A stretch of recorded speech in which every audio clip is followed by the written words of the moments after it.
Xavi আলোনসোকে sec করে দিয়েছে Real Madrid এবং ওই জায়গায় অ্যাপয়েন্ট করা হয়েছে ক্যাস্টিয়ার কোচ আলভারো আরবেলোয়া। এই নিউজটা মোটামুটি আমরা সবাই জেনে গিয়েছি, কিন্তু জাভি আলোনসোকে আসলে কেন স্যাক করা হয়েছিল এটা কি আমরা সবাই জানি? বিভিন্ন রিপোর্ট থেকে এমনটাই দাবি করতেছে যে প্লেয়ারদের কারণেই জাভি আলোনসোকে স্যাক করে দেওয়া হয়েছে। কিছু কিছু প্লেয়ার রয়েছে যারা চায়নি জাভি আলোনসো যেন রিয়াল মাদ্রিদে থাকুক, যেখানে এল ক্লাসিকোর পর রিয়াল মাদ্রিদ ডিসাইড করে নিয়েছিল যে জাভি আলোনসোকে দিয়েই এই পুরো সিজনটা পার করবে। এমন ডিসিশন যখন ড্রেসিং রুমে চলে যায় তখন dressing room out of control চলে যায়, যেখানে দাবি করা হয় এমনটাই যে কিছু কিছু প্লেয়ার জাভি আলোনসোর বিপক্ষে চলে যায় এবং তারা ঘোর দাবি জানায় যেন জাভি আলোনসোকে স্যাক করে দেওয়া হয়। এবং কিছু কিছু প্লেয়ার রয়েছিল যারা চাচ্ছিল জাভি আলোনসো যেন রিয়াল মাদ্রিদে থাকুক। তো বারবার দেখতেছি কিলিয়ান এমবাপের নামটা এখানে টানা হচ্ছে যে কিলিয়ান এমবাপের কারণেই জাভি আলোনসো রিয়াল মাদ্রিদ ছেড়েছে, কিন্তু এটা 100% ভুল।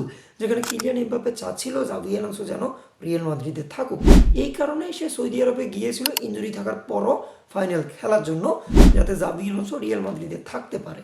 তাহলে কোন কোন প্লেয়ার রিয়াল মাদ্রিদের বিপক্ষে চলে গিয়েছিল?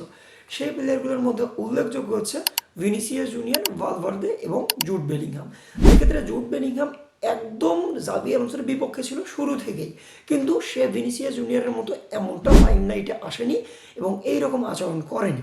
যেখানে ফেদেরিকো ভালভার্দে প্রথম দিকে জাভি আলোনসোর পক্ষে থাকলেও পরের দিকে এসে সে জাভি আলোনসোর বিপক্ষে চলে যায় এবং সে জাভি আলোনসোর বিপক্ষে যে গিয়েছিল সেটা আমরা সাবস্টিটিউটের সময় তার যে রিয়াকশন সেই রিয়াকশন দেখে বুঝে গিয়েছি।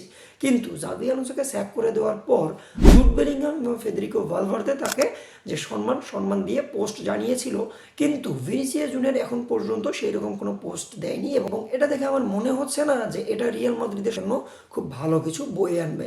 যেক্ষেত্রে রিয়াল মাদ্রিদের প্লেয়ার তার প্রাক্তন কোচের প্রতি এইরকম অসম্মানজনক কাজ করতেছে।